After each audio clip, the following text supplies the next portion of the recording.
Apakah ada hadis mengenai memotong kuku dengan urutan jari-jari tertentu? Tayyib. Membaca Al-Kahf pada hari Jumat ada? Ada. Bahkan sunnahnya pada hari Jumat banyak. Ada sunnah membersihkan diri. Untuk laki-laki misalnya tipiskan kumis, cukur kumis, rapikan jenggotnya, kemudian mandi, ya seperti halnya mandi janabah. Setelah itu dia potong kukunya, terus memperbanyak baca surah Al-Kahf, memperbanyak salawat pada Nabi sallallahu alaihi wasallam. Sunnah hari Jumat. Dan di antara sunnah itu berlaku untuk perempuan juga. Sama muslimin wal muslimat, innal muslimina wal muslimat. Berlaku perempuan, berlaku untuk laki-laki. Ada yang sama, apa di antaranya? Potong kuku, bagian dari yang sama. Baca Al-Kahf, bagian dari yang sama. Jelas ya? Dan apa sunnahnya? Mulai dengan yang kanan.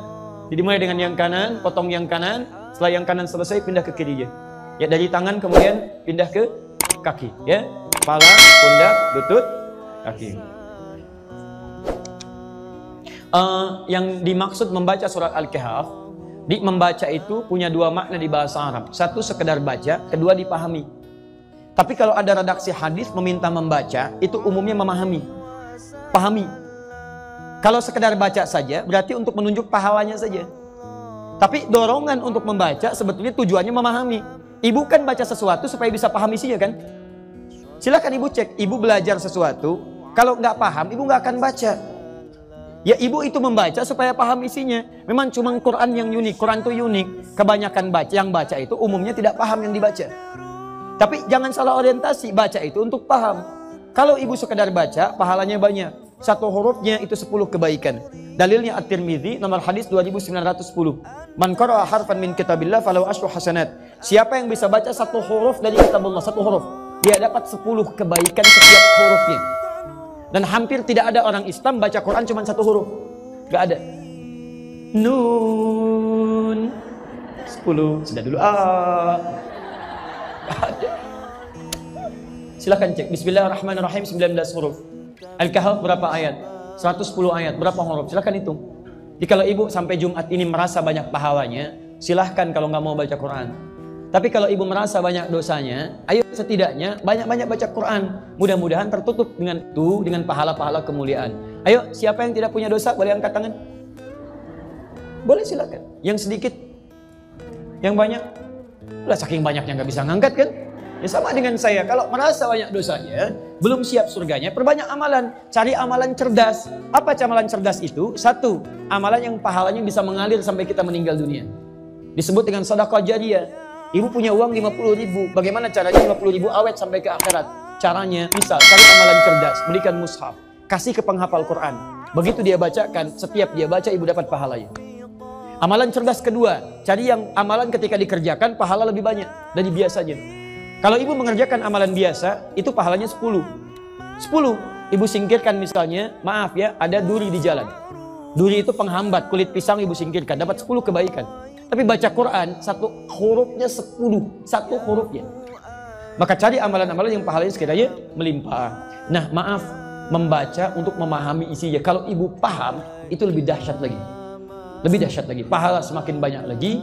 Kemudian yang kedua, itu yang diinginkan untuk diamalkan isinya. Contoh begini, dulu orang tua kita pernah mendengar gini, kalau sedang mengandung anaknya ingin laki-laki, ganteng, soleh, baca surat apa? Kalau ingin cantik, soleha, baca surat apa? Silahkan baca sampai kiamat kurang 2 hari nggak akan kejadian. Karena yang dimaksud baca di situ maksudnya gini, kalau ibu misalnya menginginkan anaknya terlahir laki-laki, soleh baik, terserah Allah mau lahir laki-laki atau perempuan. Ibu baca surat Yusuf, baca itu pahami isinya. Karena di surat itu ada kisah lengkap bagaimana orang tua mendidik anaknya sampai dewasa.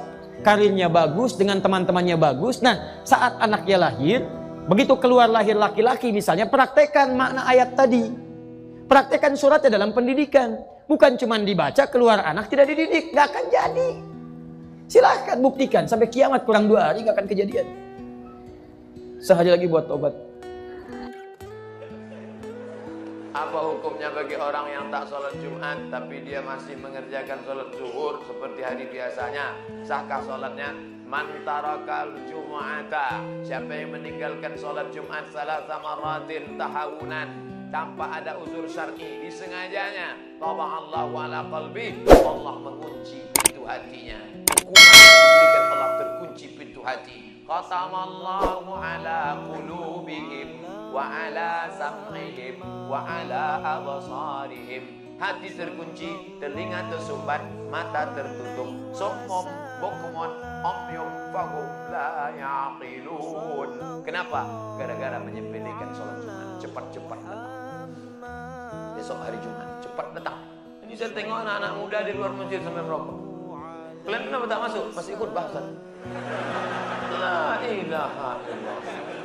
Tujuan sholat Jumat itu kan mendengar khutbah.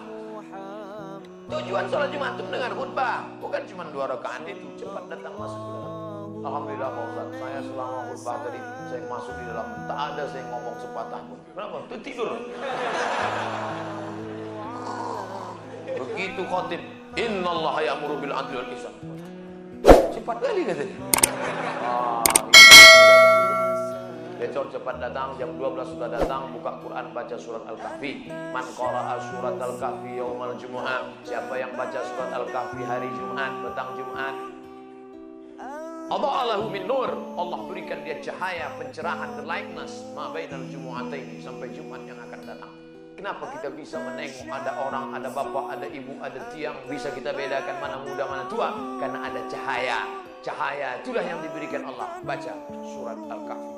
فوق نور أنت إكسير وغالي